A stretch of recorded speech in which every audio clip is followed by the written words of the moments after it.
Hello. Welcome to another episode of Tattoo Smart Live. I'm Russ Abbott, and today I will be joined by Brad Wooten, who is an incredible tattooer and the creator of the Cyberfluidics Volumes 1 and 2 brush sets that we have on Tattoo Smart. These brushes are unlike anything that you've probably ever seen or played with, and they really do completely blow my mind. So I think they're going to blow your mind as well. I don't want to take too long here. I just want to get right into the action. So I'm going to bring Brad in and we're going to take a look at Cyberfluidics and get into all the crazy things you can do with it. So here comes Brad. Hey, Brad. Hey, Russ. How's it going? It's good. I just got back in town. Just get back to my emails and all that good stuff. Yeah. Awesome. Yeah. So, where were you traveling to? Oh, Colorado. Oh, okay. Yeah. Cool. I meant to meet up with a couple of tattooer friends of mine, but I was only there for like a day or so. Just visiting a friend out there. All right. So everyone's mad that you didn't tell them you were in town. I get it. I was just in Mexico.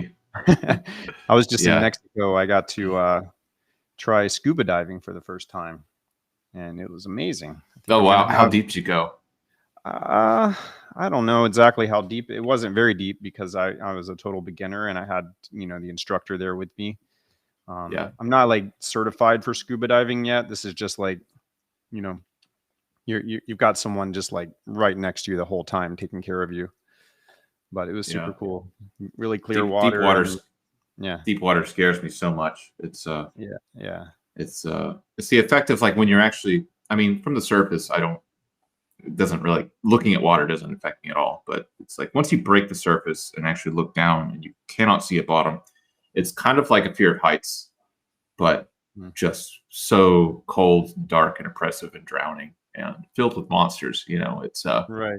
I didn't. Not the same as being on top of a building. Yeah, it was a reef. It was really beautiful. It was even 20 feet will get me. Really? I can't. All right. Yeah. Have you ever tried scuba diving, or are you just talking about looking under the water like when you were snorkeling? Yeah, I'm just talking about being in a really deep swimming pool. Being in the bathtub. It's real. Yeah. All right, man. All right, so I know you've got some stuff prepared for us today, and I'm sure you're anxious to just get started. So let's get in there and take a look at Cyberfluidics. Now, this is Cyberfluidics Volume 2 that we just launched on Tattoo Smart, and it's available now. We're going to show off that set, and we'll also probably look at Cyberfluidics Volume 1 because all of these brushes, they can be interchanged together really well to create some really interesting designs. So go ahead and share your screen. Let's see what you've got. Yeah. Here we go. Let me pop it on here. Of course, there's always something that gets moved around before we get started. There we are. So, this set was meant as an extension of the first one.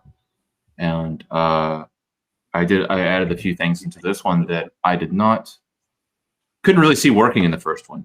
Mostly because in that first one, it was kind of a all-in-one set that kind of produces this effect.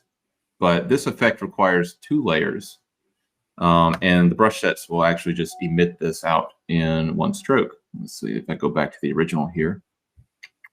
Let me find a typical one.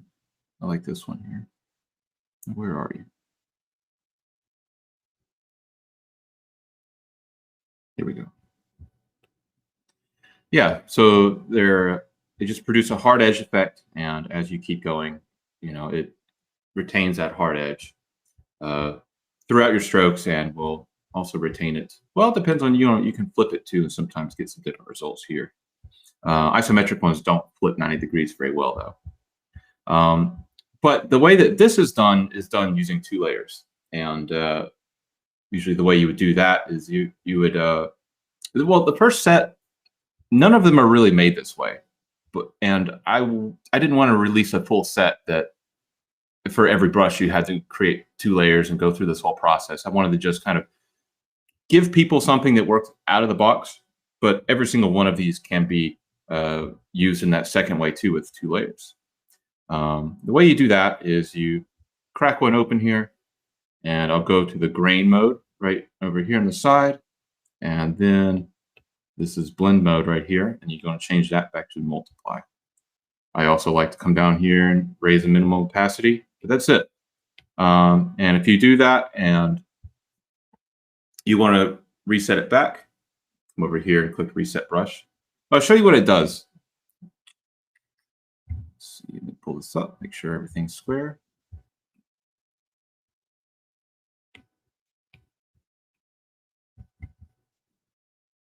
That was very large. Let me try another one here. Or I can just shrink down the grain. Let's do that. This is like your basic halftone kind of effect here. I'm actually going to, press down all the way. Just make sure that that's, at least in the technical way I do this is I just want to fill this up evenly as possible with this big gradient tile effect. But you can see what it does right here. It's pretty cool. Sometimes you can use this with any image. It's helpful. You can kind of see how much detail is in that image, and it can be helpful to come over here and add to your adjustments and add a Gaussian blur. Click layer. You can see it just starts to soften out some of those details, so you don't get this crazy static type of effect. You actually get some hard lines that you can tattoo with.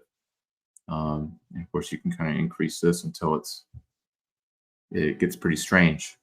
I love, the procedural kind of effects like this. Excuse me, I'm drinking tons of kombucha. But in this set, I wanted to use some more complex kinds of patterns. We have some of these kind of Arabic, sort of Persian patterns in here. This is Cyberfluidics too. Now we're looking at the new set, right? Yes, this is the new set. Let me pull up a fresh canvas here.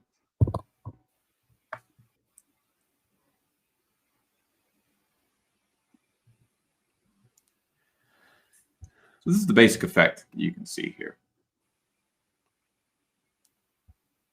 And this is mostly about tattooing, and I will get into how this can be used with tattooing. They're really complex, especially this new set.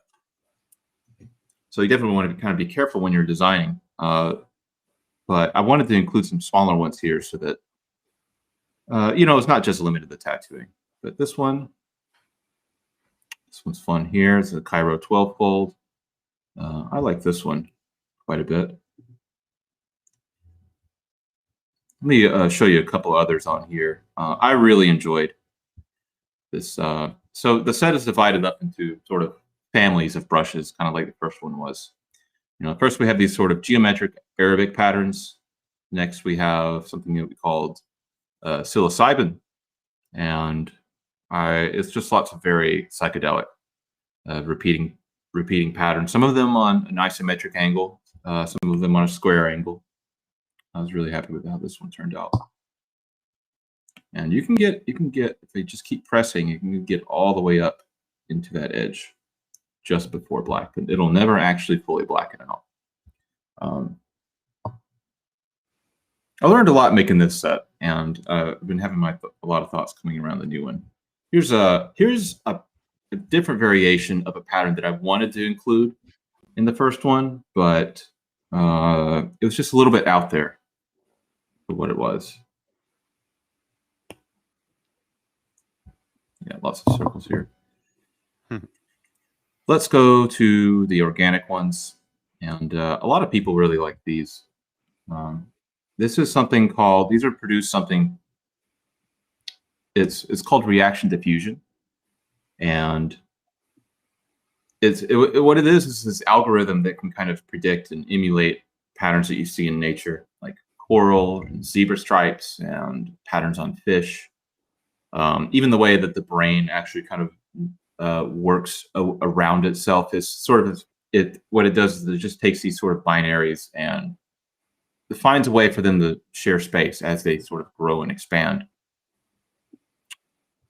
And they're made using this sort of generative process where, or iterations. You know, you might make a mark and you make it run one cycle and it'll move a little bit. You make another one and you run that cycle several times so that it will sort of grow out. This is really interesting stuff. I'd like to show more on that, but let's stick to the brush set. I had a lot of fun doing this one. These are truchet patterns, and a truchet pattern it's a tile that exists in a single almost it's like a diagonally divided square, and you can take the square, just like tiles kind of keep moving them parallel and perpendicular to the edges, but you can actually, with this triangle, you can flip it and find new variations. And this hole, called the Xenoglyph set, is made using that. Let's see. Majora. I'm sure some of you nerds out there can guess what that's from.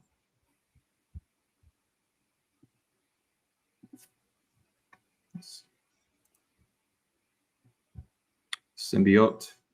Let's pull out Predator. And these also can intersect with each other. Do some pretty complex, you know, almost kind of organic architectural stuff in there. One new family that I was excited about in here was this set called Starship. And this, if you've ever, you know, so the Death Star and was made using something, made using techniques called kit bashing, where they basically take a bunch of different models and kind of just scrap them together and to create these complex sort of like pieces that they call greebles. And this is what that is. Say like the Millennium Falcon, the back vents of that thing were made out of bulldozer shovels. Okay. But yeah, they'll take all kinds of like little scraps from models from tanks and World War II cannons and anything that they can find and try and find ways to sort of piece them together. Like you might have some tubes, connecting them into some sort of box structures, but they'll take these big pieces and add them onto, you know, their ships, their Death Stars, and their cities and things like that. And this is what this is. Thomas Cinnamon's here. Hey, Thomas. Chat room. Yeah. Glad you could join us, Thomas.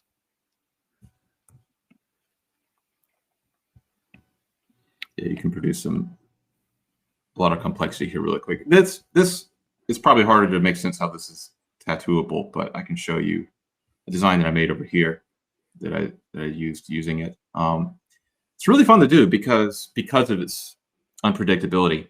A lot of times I'll just thrash out some marks, and then I'll start moving them around and see where they can kind of fit along muscle lines and things like that. Here you can see the edge of this. I'm not even sure if this is from it, but you know, you can. Yeah, there's some really fine details that emerge in that. Yeah. Have you had the opportunity to tattoo any of this stuff yet? I'm designing a similar leg sleeve to this one right now. We're about to get started in about a week.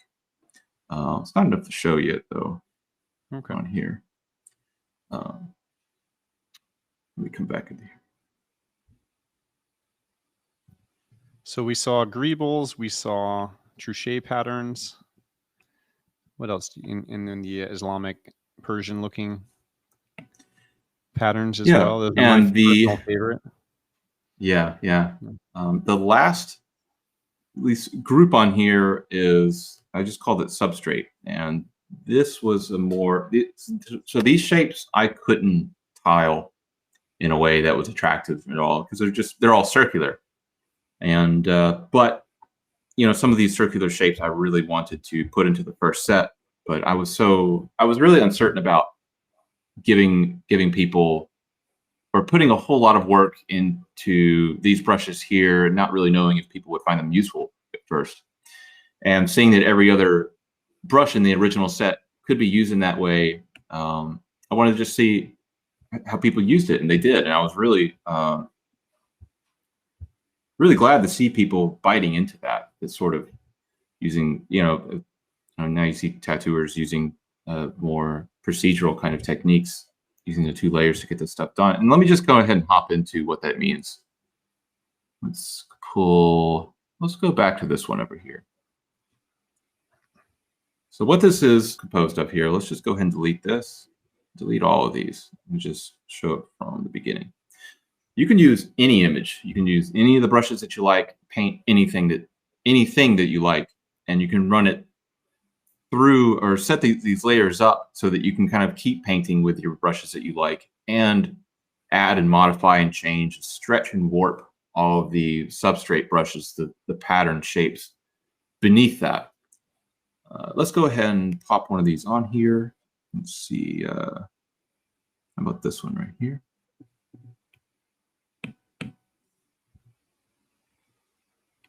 Let's go ahead and get rid of this so you can see this. Right. So this one should be on top. This one should be on bottom. And I want to change this top one to hard mix mode. And that's about it.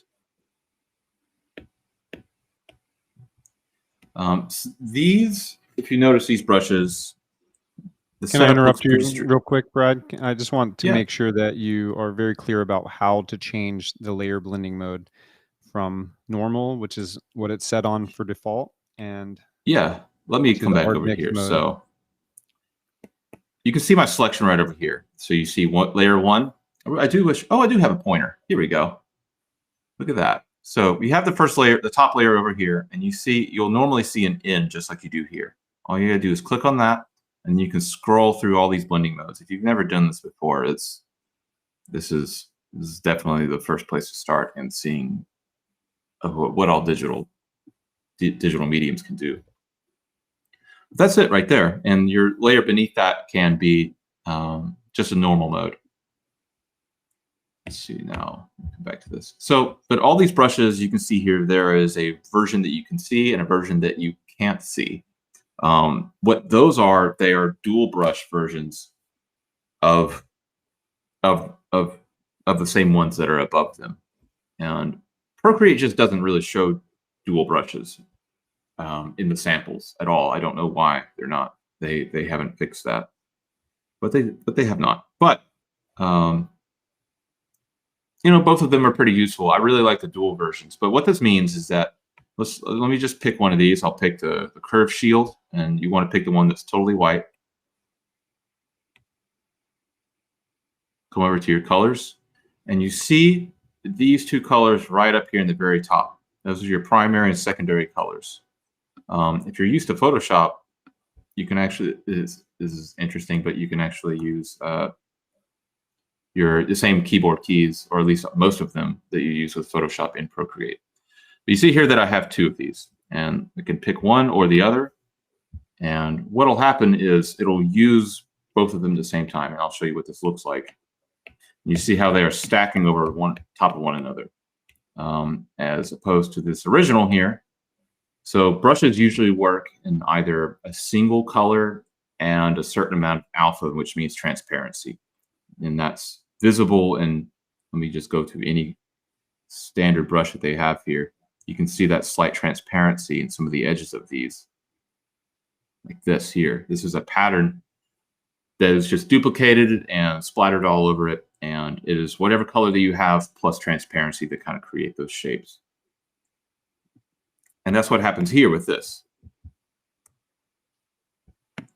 And that was a problem for me because a lot of times I'll use lots of different substrates.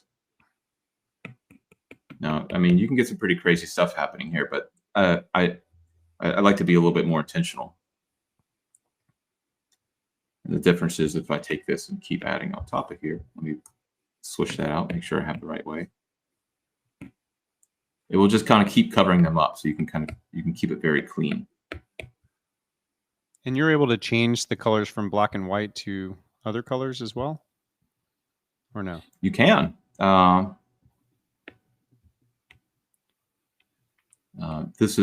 usually do almost all of my stuff is in black and white, but dual brushes absolutely work that way. It's pretty cool. I've actually been I think first time telling you this, but I have been playing around with some other brushes. I remember I showed you some of those brushes that I made in Clip Studio a long time ago, a bunch of biomechanical stuff, and I'm kind of figuring out a way to take that ribbon brush effect and put it into this program. Nice. Yeah. Let's switch back to where I was here.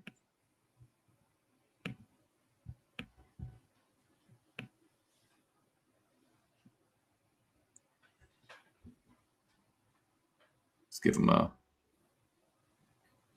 symmetrical face here.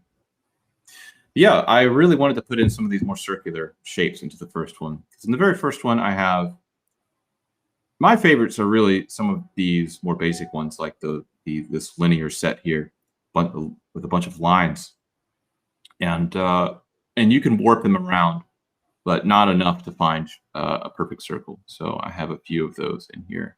Let me just go ahead and pop through these. Let me show you. Let's see, there's one of them, and I have a thicker version of that. Now, some of these actually might be useful for even traditional stuff. Let me pull up sun. That eye's pretty intense like that. Wow, yeah. Yeah. This is at its full size here. Let me shrink this back down.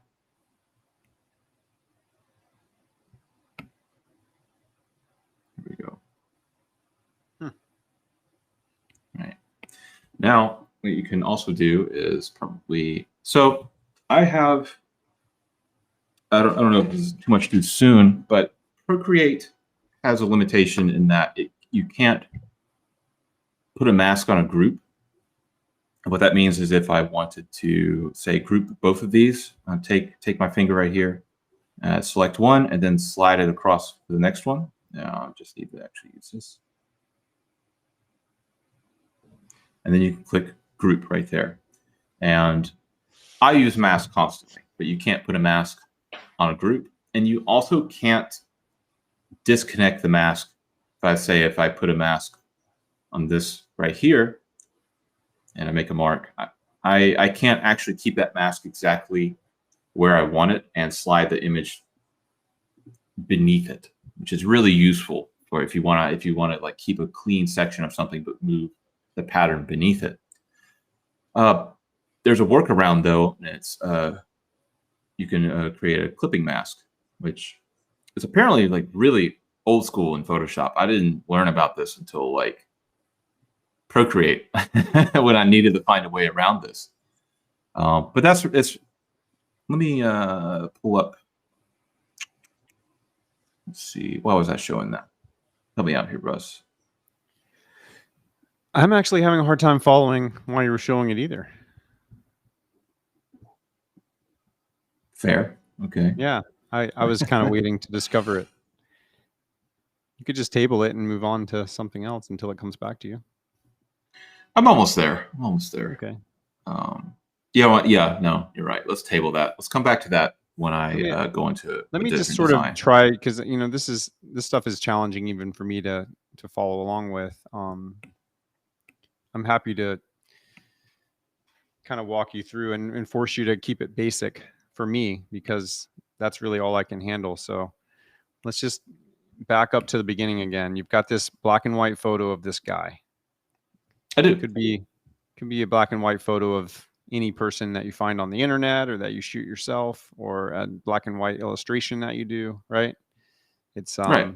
Doesn't have to be this guy, but this guy's working really well because he's very high contrast. He's got black, he's got some white areas, he's got every value of gray, so that's really going to show what these substrates can do, right? Do you do some editing to the image to achieve that? If it doesn't have it, is that part of your process? If this primary image right here, make any changes to that if it doesn't fit in with the other one? Fit in with the underneath. I'm asking, are you going through and doing some levels corrections or some kind of process like that to sort of make it work better with this process? Yeah, I mean, you can make it into any kind of image that you want, really. It's going to be sensitive to things like if you have, like, say, like if you're painting and you have this off gray over here, you're going to see some of the lines from these substrates beneath there. Let me go ahead and pop one of these back in here so we can see. the effect. And again, right here, we want to select this and click on the M or the N, change that to hard mix mode. Perfect. Yeah, so let me, I guess, talk about what all you can do to this top image. Let's just, really, it's just, we can paint with it. Let's go to the airbrush. A lot of people like that one. And pick a gray. And I can, let's actually just duplicate this so we can see what I'm doing here. Normal. Yeah, we can say that this is a you know, if we're actually making a painting here.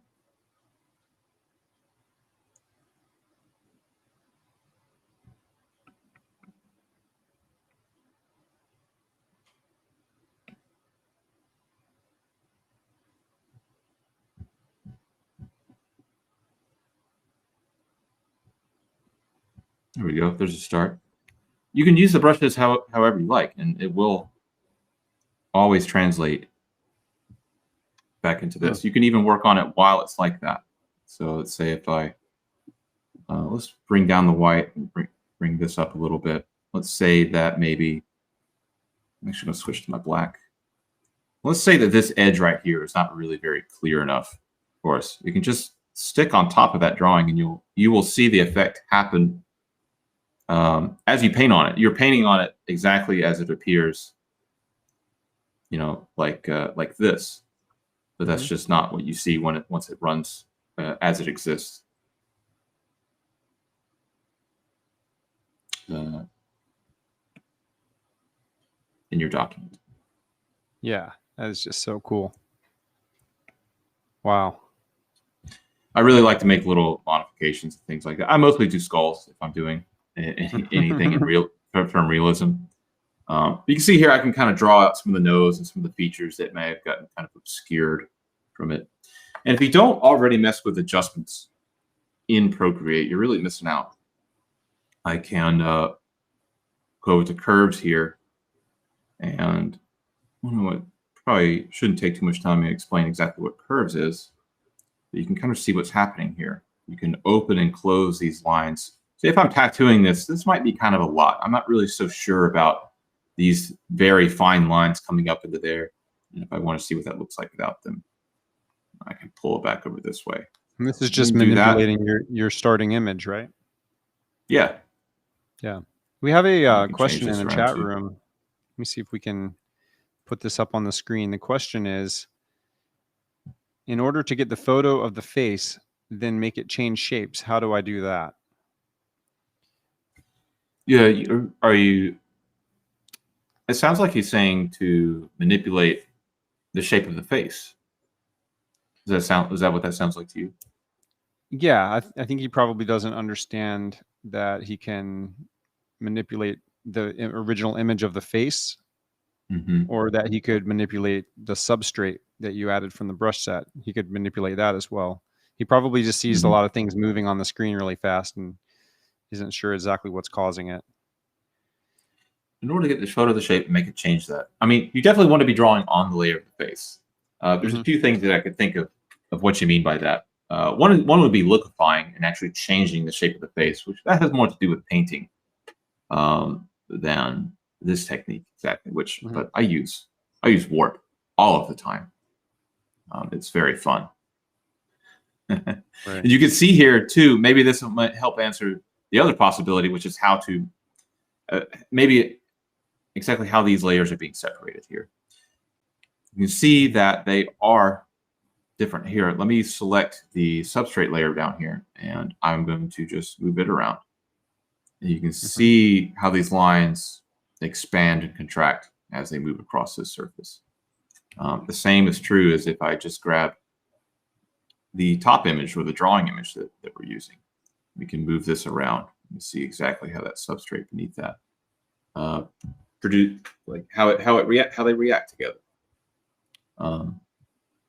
Yeah, I think that might answer it. I hope so. Sure. Well, there was a second part to the question from the same person. Do you have to make a line drawing of that face before changing it? I'm also not sure what you mean by that, because this is less to do with, I guess, styles. I really just kind of grabbed an image here that could represent almost any drawing that you make. If you want a line drawing for tattooing, I'm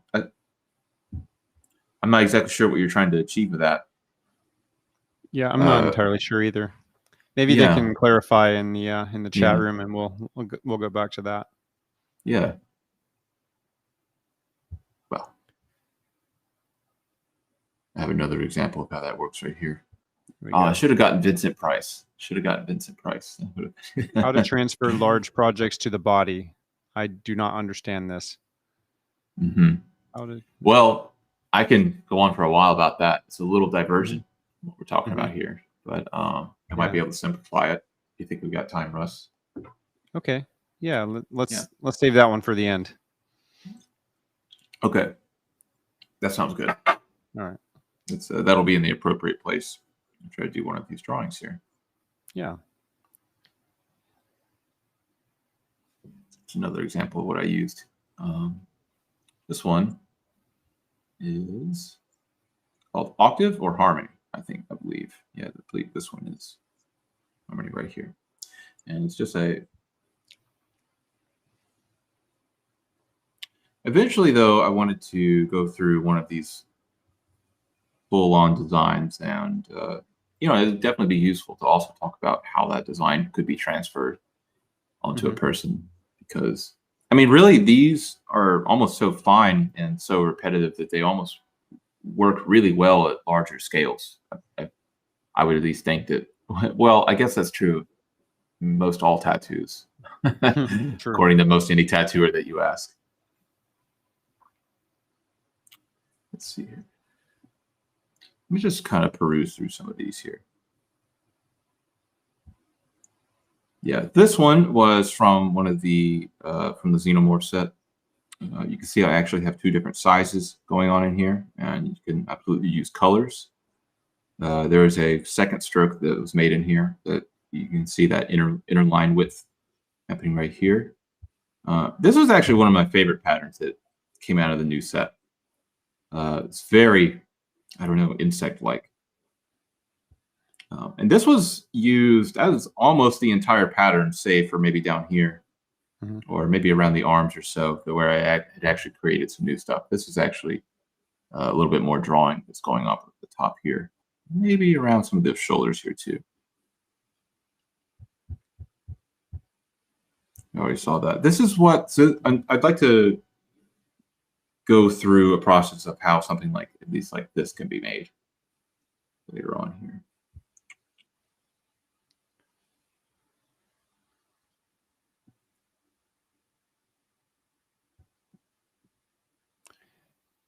We got some clarification on that question.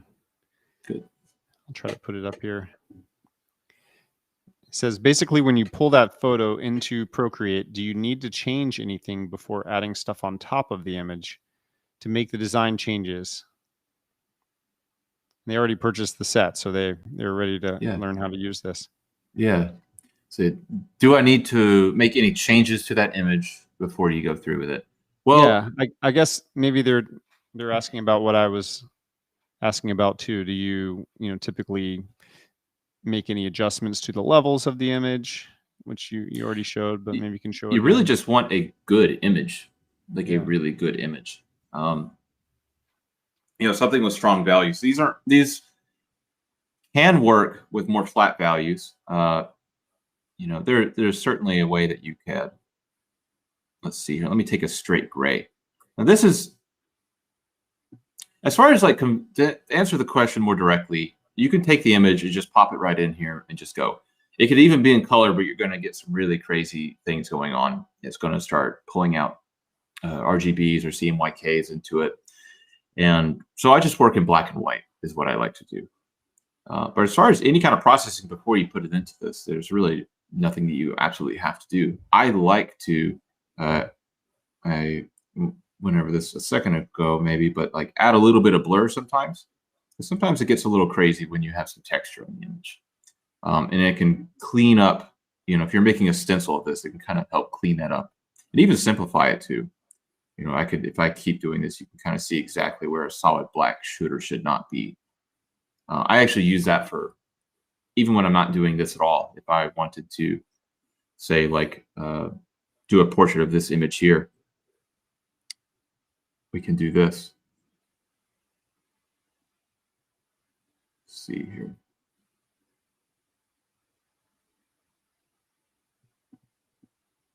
Something like this. I'll actually, there's the old rule about thirds, and I don't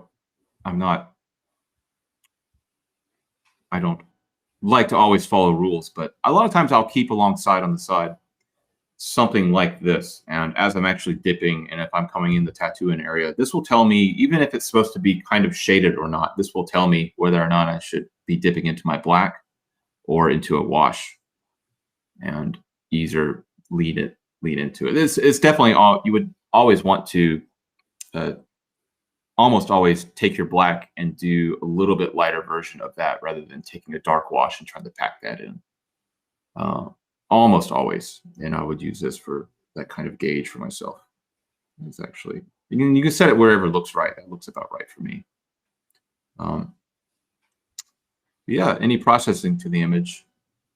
I'm not really sure what further to elaborate on that, but, Sure.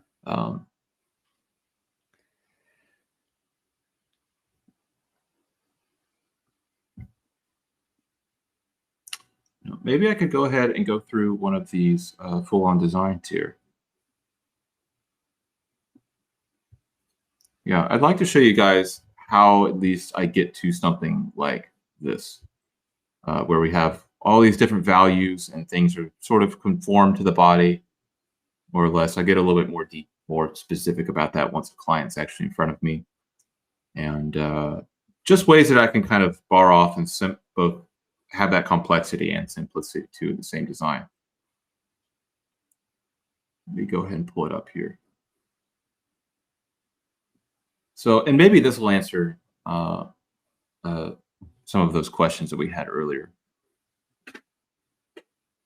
So let's see here. Let me go ahead and set some of this up, and I can explain what's happening here.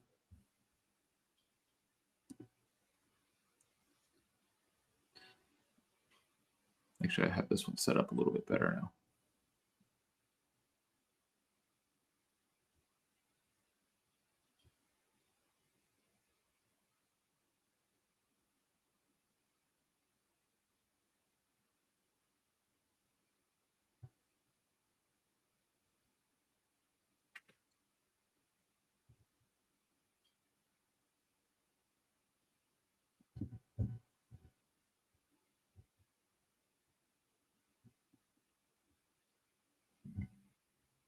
So this is what most every one of my designs in Procreate looks like near the very beginning of it. Here at the top here, I have a way so that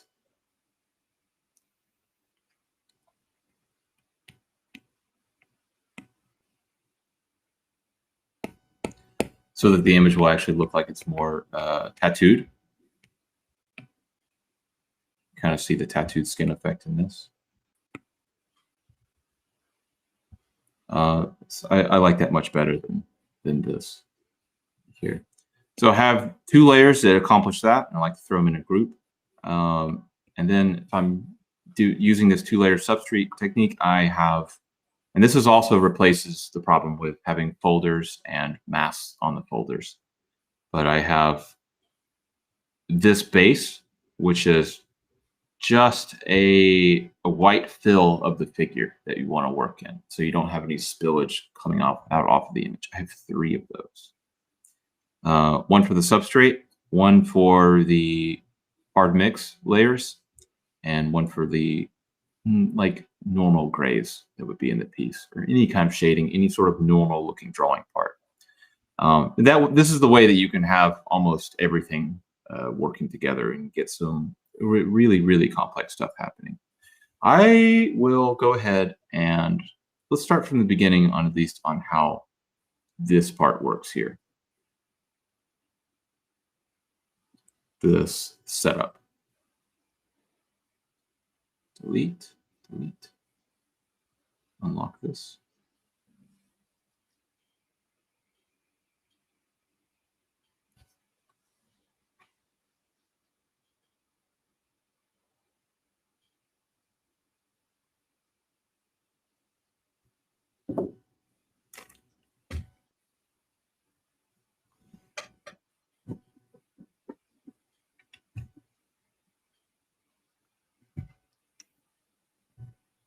So this is how I like to start, especially for a symmetrical piece.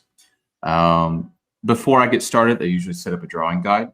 You can find that if you go, use my pointer, come over here to the wrench.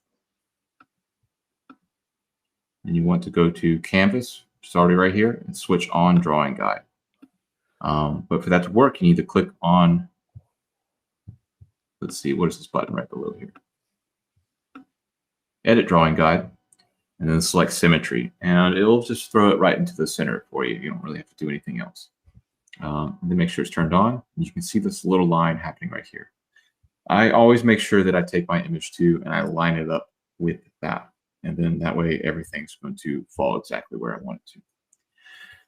First thing I would do is I would come over to that the same blending mode letter that you can see right here and change this to multiply. Let's go ahead and add a layer, drag it below it. And I'm going to fill this up with anything. Let me fill it up with, let's use a different one. Like,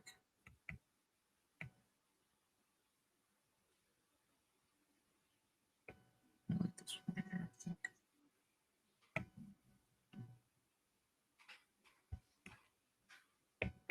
Actually, let me use,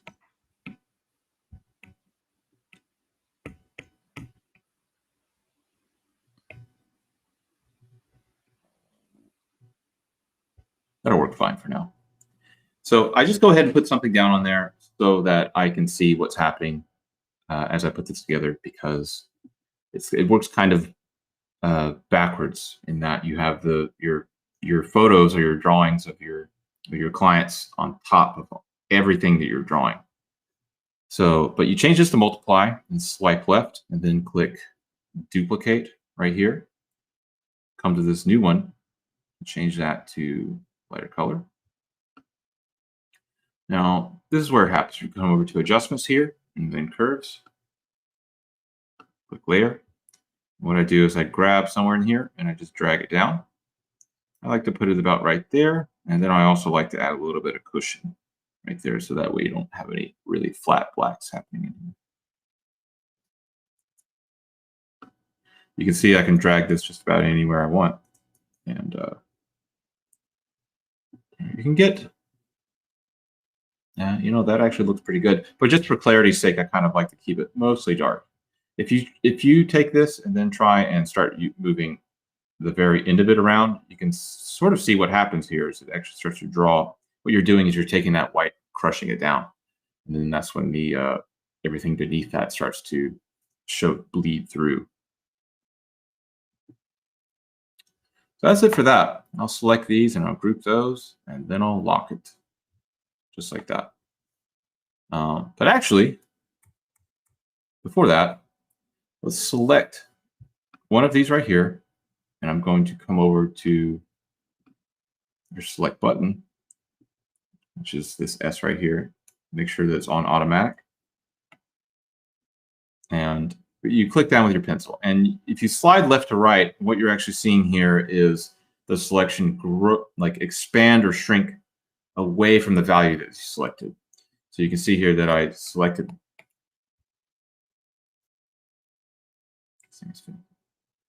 So you can see that I selected white, and then everywhere in the image that is lighter, it will begin to reach into that.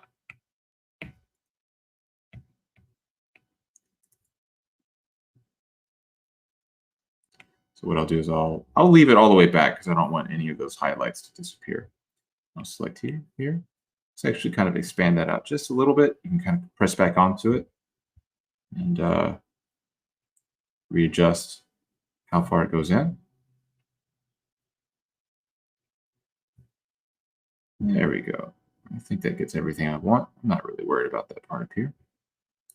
Now, before you do anything, you want to come down right here and click Invert. Now, come over to our layers, create a new one. Now, drag it down here. Select the white, then fill it.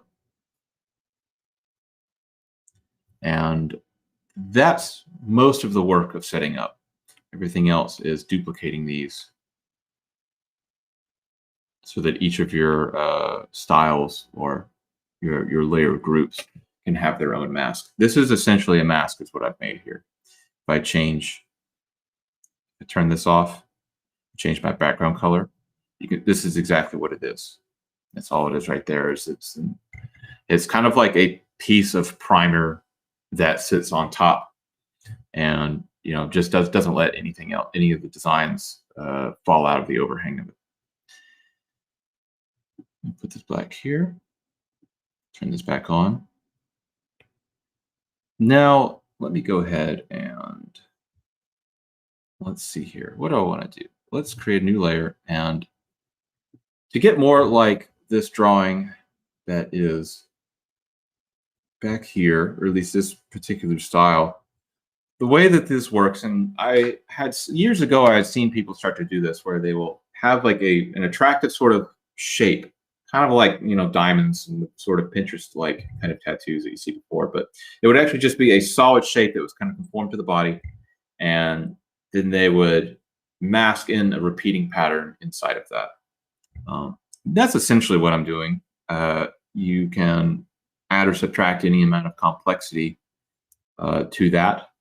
And in between those two elements of style, you can even take the patterns and create those isolated pockets of black and then project different patterns into the inside of those. But I'm going to do things my way here. So this is my mask. I'm going to go ahead and click on this right here, and I'm going to make a new one above it, like I did here.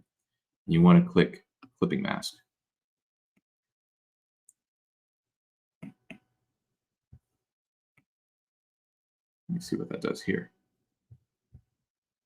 I'm going to take a basic brush. That's the way I like to do it. And I'm going to turn on my drawing assist so that I have symmetry turned on. I'll have a shape here, and you can come over to the color square right here and click and drag to fill it up.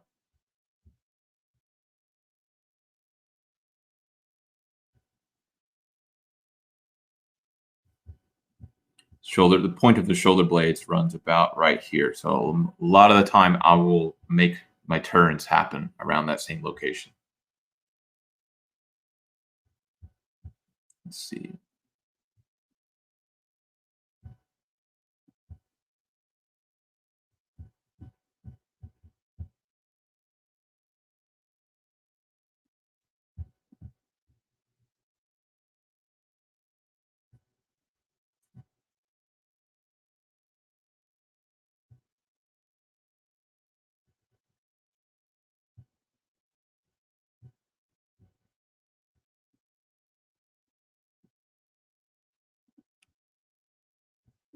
If I want to use the same brush for the eraser as I have with the brush that I'm using, I'm going to come over to the eraser, but then click and hold. You see eraser with current brush just turned on.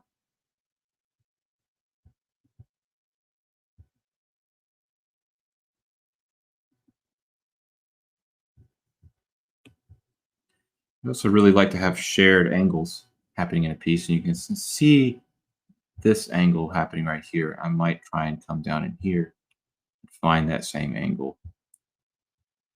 So we can have some relationships emerge.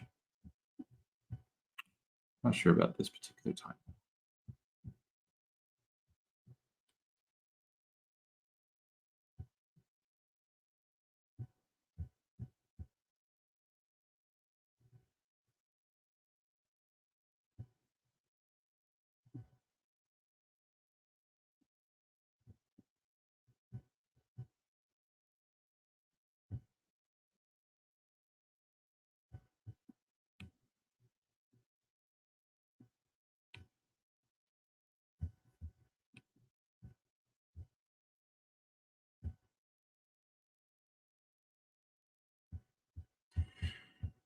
The knee is for me, can be kind of a difficult part of the body to navigate all the way around. They are shaped. The bone does something about like this, and then kind of comes in. And the knee right here, it sort of jolts back out again, and there's this big piece of bone. It does something about like this right here, and I like to kind of do something about like this.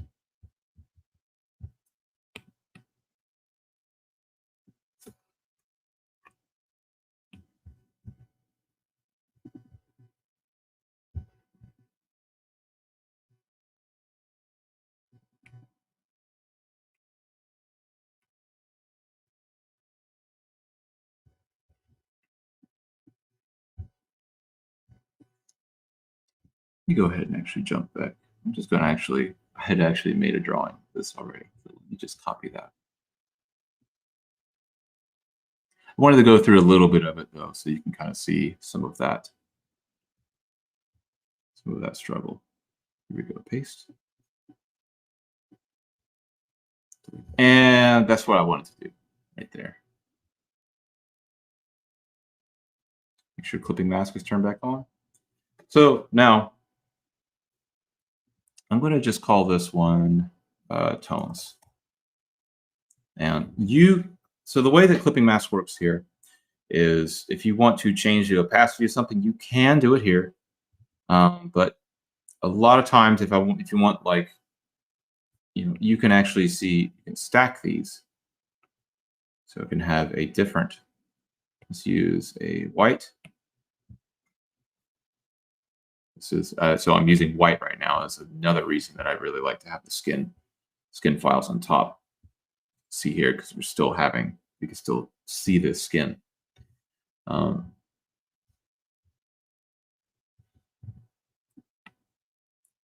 Yeah, if you come down to, as long as these clipping masks, you can see this little arrow right here, and they all point down to this one. And you can control the lightness, brightness of them using just that layer right there, just like a group folder. I'm going to pull it down to about right there for now. I'm going to make a copy of this. Bring it down here. So what I'm going to start doing now is I'm actually going to start using these brushes in that more complicated two-layer way. Let's go ahead and rename this hard mix. And so this is the same layer as what that portrait was on earlier, except now it's all that stuff is happening way down here in the bottom of my stack. And you have to change this just like that portrait to hard mix. And let's turn on the clipping mask on top of there. Now this one's going to be substrate. I don't even really know if you need it on this last one here. I don't even really know if you need this. A lot of times you don't even really need this mask that I made, this white mask. If you want to just, let's see here, just make your skin layers like this and run beneath here and just run and gun, you can absolutely do that. I just like to have a little bit more control because that'll work in the beginning. Then I always find a reason that I need to mask out the outsides of all this.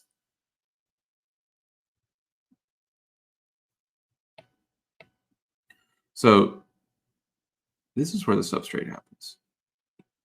Let me pull this one up.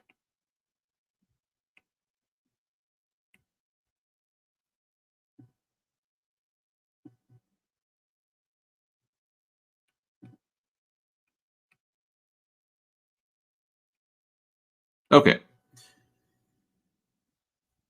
So this is the same thing. Let me turn those off upstairs and go ahead and erase this out. So I'm going to go ahead and fill this thing up with the modified brush that I made. And again, to go back into that, you want to go to grain in the same brush that you want to use. Russ, are you there? I'm here. Are you there, Russ? Okay. Just checking. And yeah, you're going to do blend mode and change that to multiply. So I filled up this whole layer. If I have all these on again, if you want to actually see it, you need to come over to, so I don't want to change the opacity and hard mix, but on these individual layers that are above that. And that's how you can control the lightness and or the thickness of these lines right here. And let's see here, yeah. Let's talk about maybe adding and changing some of these patterns beneath here, or even the thicknesses of these that exist right here. So there's something that you can do here. Let's say that I want to change the thickness of this along the length of this so that it's darker on the top and a little thinner on the bottom. You can do that with grays. Let's say if I just have a gray here. So let me pull out a more basic brush. Make sure clipping mask is on.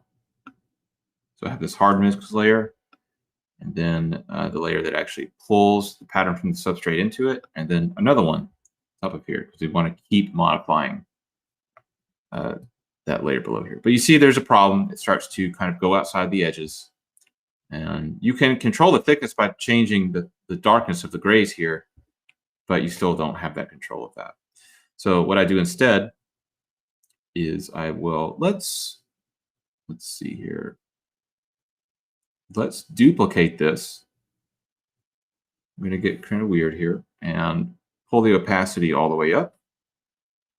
And we're not supposed to see any patterns right now because they're as thick as they can get. It's totally black. Let's go to curves. And I want to just raise this up just a little bit so you can still see it. So now this layer is actually, so you can see it up here, slightly off black. Kind of see there's some darker parts right here. Now I'm going to click on this layer here and turn on alpha lock. Now you should see these checkerboard behind here. And I don't know if that comes from Photoshop, but Photoshop has always represented transparency with a sort of kind of faded checkerboard pattern like this. What this means is that everything that is transparent on this image right now is going to stay that way. So I can keep painting.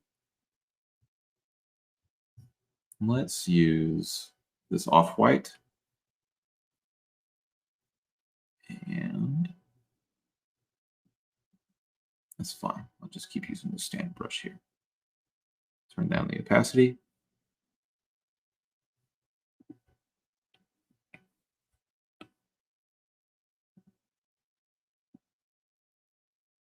I have that locked. Let me open this up, and what I'm going to do is turn down this minimum opacity. That way I can actually control it with the pressure.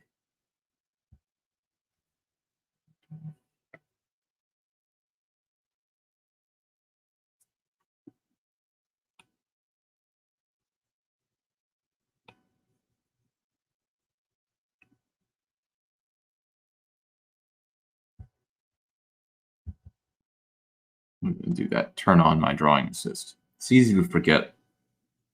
It only wants to do it per each layer for some reason. Which, I mean, I don't know. I appreciate that sometimes. I like the option. I prefer it to be an option. And if that's not quite right, I can kind of take this gray here, pull it up just a little bit more. There we go. So this is one of the newer brushes. You can also come back into the original set and pull out, if I use,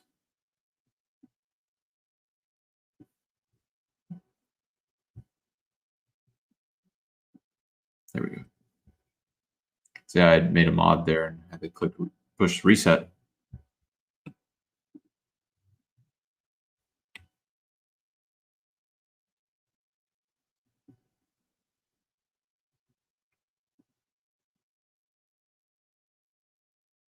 So I don't want to disturb this pattern that I put here, so I just made a new layer.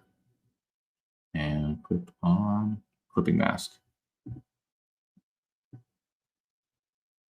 You can see what that starts to do here. I don't even need this one because I'm really this hard mix and substrate, these two stacked together. Let's go ahead and actually just group all of this together so that this makes sense.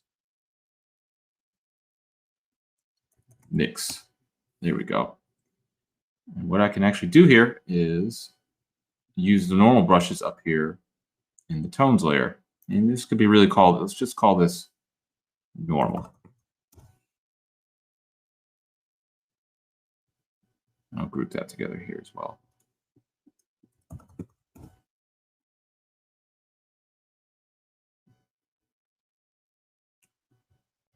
Here we go.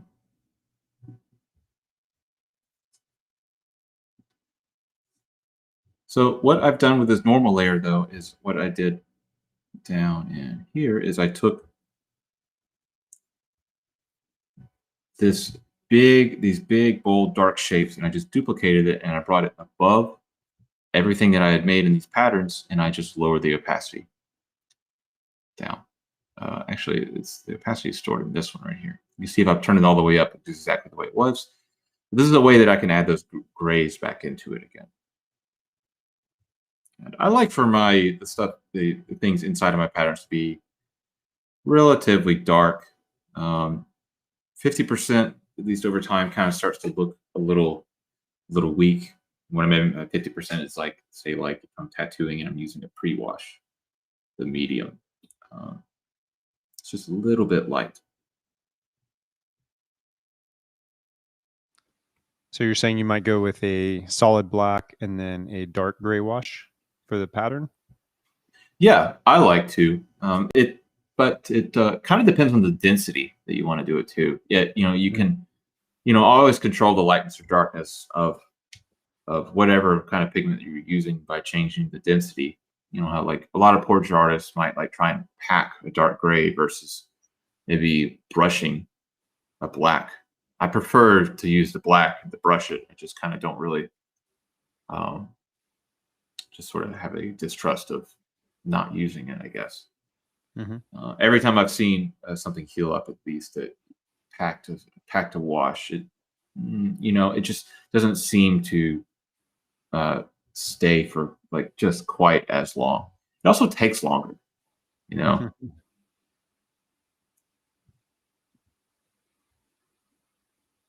See, I'm getting a little bit of what's happening here. Ah, yes, this is why. Because I've used the clipping mask down into this, which is controlling the lightness and darkness of everything inside of these dark pieces. Then I'm getting some of the transparency in this hexagon pattern as well. If I don't want that, and maybe you do, it could be kind of cool. But if you're stenciling it, that could make it a little more tough. But there you go. That's exactly how you change that. Just bring it outside, bring it outside of this clipping mask group here. Make sure my drawing assist is on. You see now we have this very clear effect.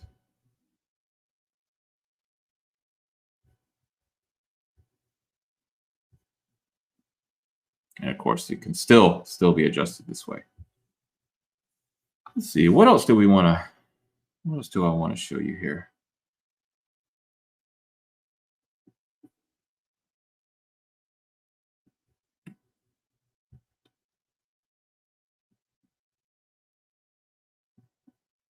Let's go back to the new set. I know what I can do. Let's take this one here and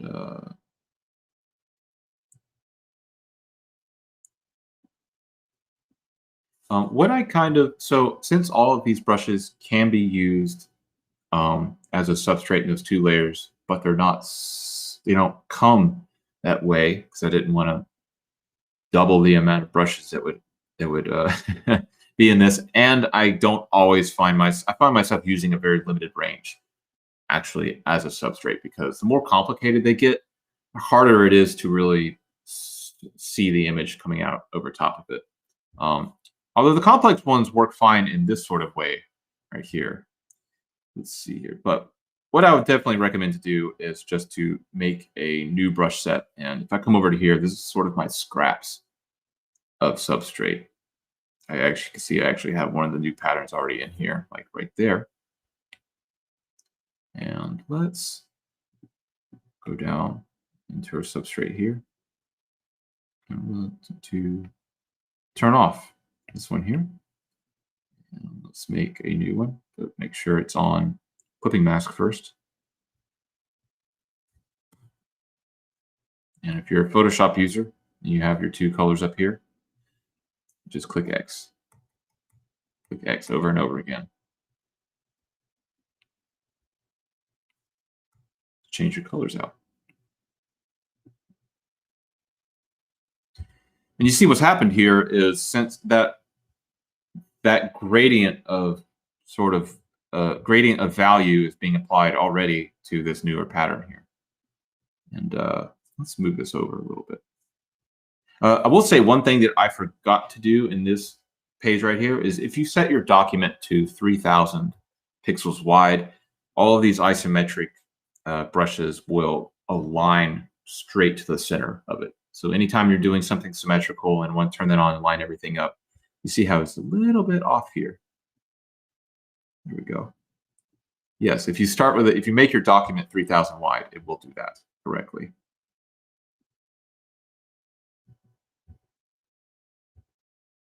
Yeah. So Thomas Cinnamon has a question. Does Procreate allow you to use a selection tool to grab shapes from the design? Can you select one of the negative spaces within your pattern and copy it and scale it up on a new layer, for example? Leave that up for a second. Let me read that over again. Can you?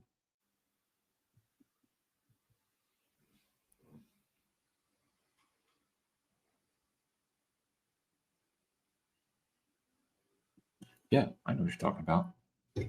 Let's see. Well, I mean, I can take that a few ways, and I can probably talk for a minute about each one. It's a helpful question. So let's see here.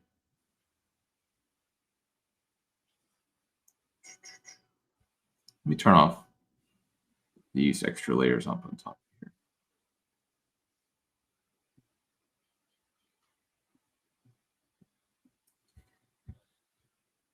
So if you wanted to, you can isolate each one of these sections out. The way that I do that is you want to come to the layer that actually has the separations. So that would be down here over mix. And let's see, let's click automatic. There we go. And there's so many ways I can take that. It's hard to narrow it down to just one way. Let me see here though. So what I'll do here is I will turn. So what I've done now is I've selected from this big dark shape, and now I've moved myself down into that substrate group, clipping mask group. And I'm going to make a new one. I'm going to use one of these pre-made substrates all the way to the bottom. Let's pick Harmony, and you can just, oops, I always forget to pick the one that you can't see. That's the one that I can actually use. It's like you really need both. You have no idea what you're looking at if you pick the one that at least I prefer to use. There it is. You can turn off drawing assist so it doesn't create two of them. And you see what's happened here is it just popped it into that space. And I can even, let's do this. Let's actually select a few of them. Let's come here. And how about, let me see actually.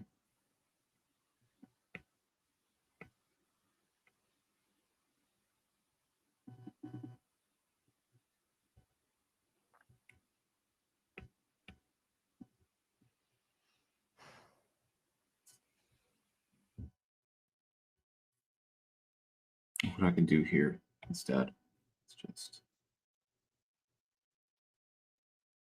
isolate this out.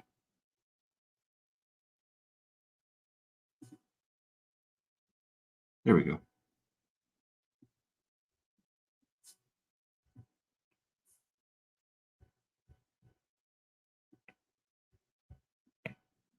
You can see how it actually expands out to those edges up there. As far as it sounds like you also said something about the negative areas, maybe about. I'm not sure, Thomas, if you meant manipulating some of these bigger sort of macro shapes and making more complexity out of that, or if you meant. I think he means one of the negative spaces within the pattern itself. So, like, say one of those little star shapes that we see in her back. Can you select the negative space with the selection tool and then copy it and scale it up on a new layer? He wants to know if you can select a negative space. Oh, yeah. You know, I don't think you can. Photoshop would usually have a tool that allows you to use your selection tool as it applies to all layers or as it applies to the current layer and below. As far as I know, Procreate does not have clarification here. He says, I guess I'm imagining grabbing one of the Y shapes within the main pattern and copying it as an independent element, like a logo or emblem. Sorry, vague question. All answers are good, though. It's interesting to see where you go whenever the question is vague, though, you know? Yeah. Well, I think the best way to kind of approximate that is to... so this image, what you see here is made using the 2 layers, but you can, there's no reason you can't also use the brushes as they come standard. It's one of the things that I did when I, exactly. I tend to use these in the select these more basic way. Right. Okay. Boom. Yeah.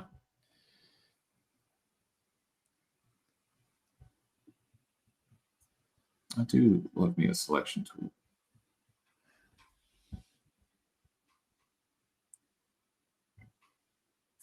No, so I've made the selection and it's selecting all that new layer.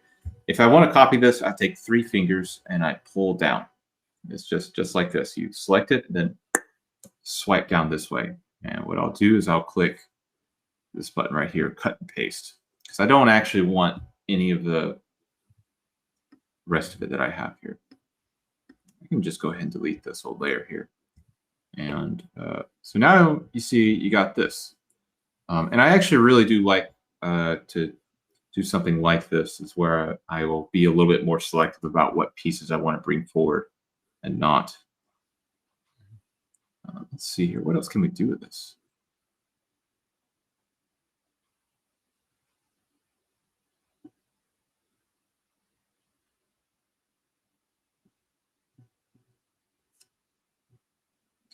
I also like to do a little bit of dislocation. Sometimes I can actually add some depth to this right here. That's cool. Yeah. What I need, though, is I need this to be separated from this bigger macro part right here. So let me just turn down the opacity just a little bit so you can kind of see that there's still a difference between these 2 pieces right there. Well, that's cool right there.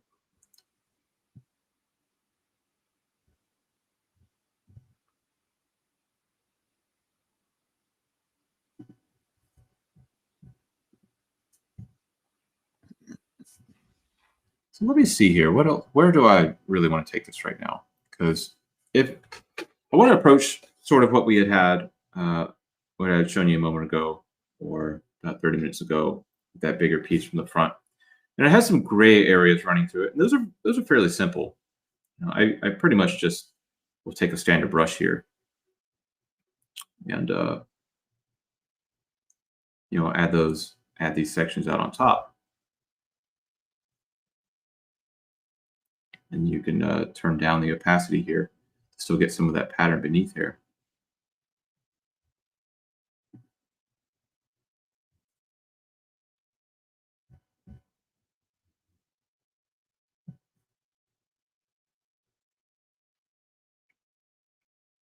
I'm going to hold down on the eraser so I get the erase with current brush.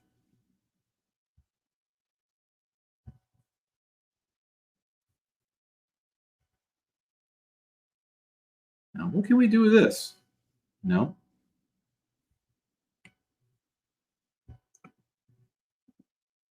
There's so many ways that you can cut into these that it can be kind of overwhelming here. But, you know, just for instance, here I have this piece floating out on top. You could block it out. It could kind of be semi-transparent. You can also just erase parts of it. For instance, I can take an eraser here and use any of these shapes that I have and use it as an eraser. Pull it out of it. You can also just the same way we did it the other time here, use this as a clipping mask.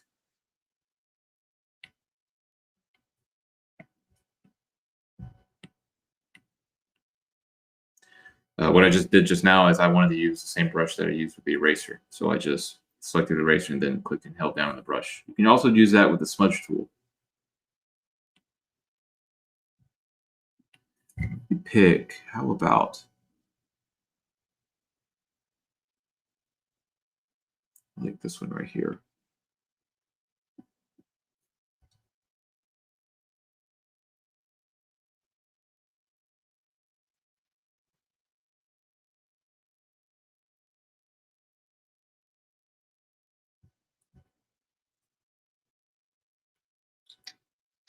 A little busy in there.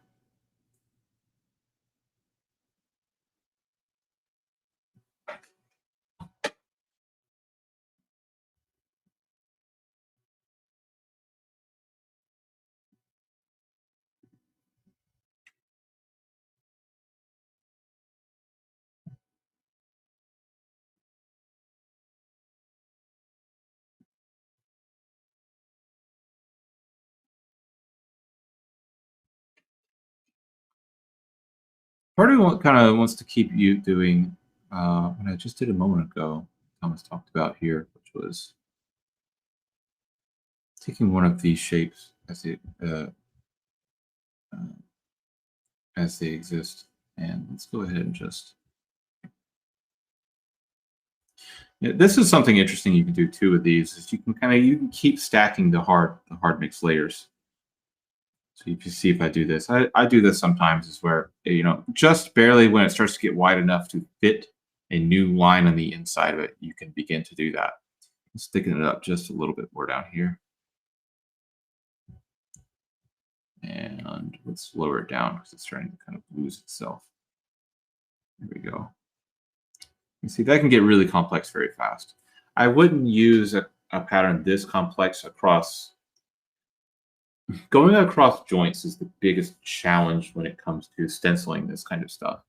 And I try and be really strategic about, say, exactly like how far a pattern might extend and whether or not it can sort of fake it. You know, so for instance, like if this piece of this pattern, if I wanted it to extend down into the hip here, it's kind of unwieldy to take something that's, you know, maybe 28, 30 inches long and, you know, add 25 more inches to it just going down and not even talk about to the sides as it goes down around the thighs here. It's so much easier to just cut it up. You're not really going to see how the pattern doesn't quite traverse that edge right there. You can get away with things like that. But, you know, it might be a good time to talk about stenciling a little bit. And, you know, so much of stenciling is situational. You know, like for instance, with this one here, you know, it's going to be really hard to take this pattern and make it appear the way that it does going across all of this way. But there are totally ways around that. And one of the ways that I might do this is, let's actually break this pattern up a little bit. I think it's fine, more or less down here. Let's see here. What else can I do with this? So what I'm going to do is let's maybe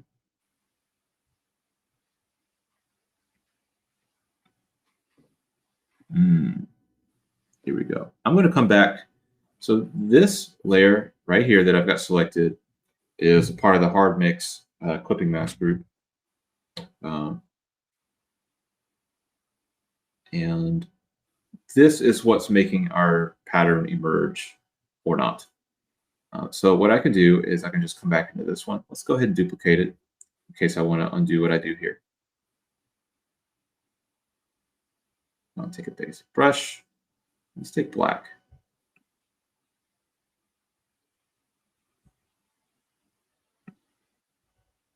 And there's definitely a certain amount of, I think every tattooer like adds some strategy into the way they may design tattoos. You know, no one's making finger waves. Well, they are, but I'm not making any finger waves that are the size of a dime. You know, it just destroys my hand to do things that way. Finger waves are maybe a little bit easier because they're so organic. But you know, if you're trying to do things like that at the scale of a dime, you're not going to be tattooing for very long, probably. Right. So we're just talking about some strategies to avoid having the pattern go over the joints, right? So you just sort of blacked out the elbow section there. Is that what you're getting at? I think you can kind of, I think you can kind of play around with things like this here. I might let's undo this. Let's actually go straight for the joint here. This, you know, you can always apply different patterns to as well, or you can even take the same pattern and like resize it so that it feels like it's a part of it, but you have a little bit more depth happening now with the different scales. Yeah, that's a good choice there because you can avoid the armpit area and just black it out. Yeah. Yeah. Let's maybe add some more patterns here. See what we can come up with. Got a blank layer right here. Does anything happen in this layer? Ah, yes, there's that one. That's cool. Setting things up like this is, I mean, I've done this done things this way for a long time, and I did them over and over again. And in Photoshop, if anyone hearing this is curious about it, you can set things like this up to just happen on a click of a button. They're called actions. I'm thinking about making some for others. I have my own, but you can click a button and it will take your photo, your straight photo, as you begin, and duplicate it, change these settings, put it into a folder, make all these new folders and all these blank templates for you to draw over top of. But I mean, even doing it this way with Procreate, it really doesn't really take me more than a couple of minutes to set this up. It takes a long time to explain. But if I just jump into a drawing, it takes me like, you know, maybe 2 or 3 minutes if I'm having trouble with it. The hard part is keeping up with it afterwards, because you know, you can see here that like, you know, very quickly you'll start to have to scroll through things. I probably have a bad habit of saving duplicate layers as I go along here. Let me just open this one up here and show you what happens here. I don't know. I guess I suppose I haven't seen a whole lot of people draw Procreate, but my neighbors at the shop, though, you know, they'll have pretty normal or I guess like traditional, like they'll do more traditional paintings with Procreate, and you know, seems like they have just as many layers as me. You know, maybe that's a sign. And they didn't do digital work before, so maybe that's a sign that people really are quickly acclimating to using digital tools. Let's see here. So Brad, I think we're coming up on the hour and a half mark in the next 5 minutes or so. Do you feel like you're sort of getting to the end of what you wanted to talk about, or was there something left that you wanted to cover? I suppose so. I could talk about stenciling more, and I could go a little bit more into some of the alternatives that you have to that.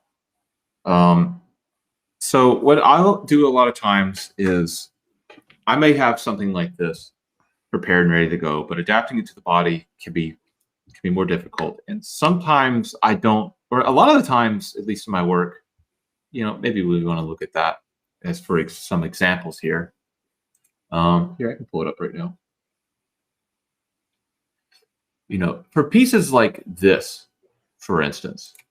So with this one, I had done some drafts over top of a photo, but it wasn't really quite feeling like enough. What we eventually did, and I'd use this for some pieces still, if depending on like how broken up it is like this, as opposed to what I was just drawing. You know, this one can totally be made with that first set that I have. It's just it's just stacks and stacks and stacks of the linear family out of Cyberfluidics Volume 1. And this you saw the way that I was using multiple substrates over top of each other. It's exactly what I was doing in this, except I was like erasing some parts and masking some parts and warping them around. And you get all these interactions happening. But the way I actually got this onto them was I didn't do the full design up at once. What I did is I took markers and I drew onto them. And I drew like these. Here, I can use my mouse here. I found these lines right here and this shape right here. The way that the glute comes up over this way, and then this. I don't quite remember exactly what muscle this is, but you know, your quad comes out about right here. You know, and I just followed all of these lines all the way around here. Here's the rib lines right here. And I kind of created sort of a map. And then you could take contact paper, which is this sort of transparent, thick stuff that you might put in the bottom lining of a silverware drawer that has some wallpaper on the bottom of it. And you just stuck it all the way around them, wrapped them up in it, and then you peel it off. And then suddenly now you have all that marker that you put on them, you have a flattened out version of it. It's pretty wild to look at because it's about as wide as it is tall, even though it's just the side of someone's torso, which usually appears very narrow this way. But then over top of that guide, I did all of the design. And as I did that design, it was projected over a picture of them, but still I would draw over the lines that I had made in that marker tracing. You know, the tracing was very sketch-like. You know, there wasn't a whole lot really going on in there, except for like which way muscles move and interact and insert into one another.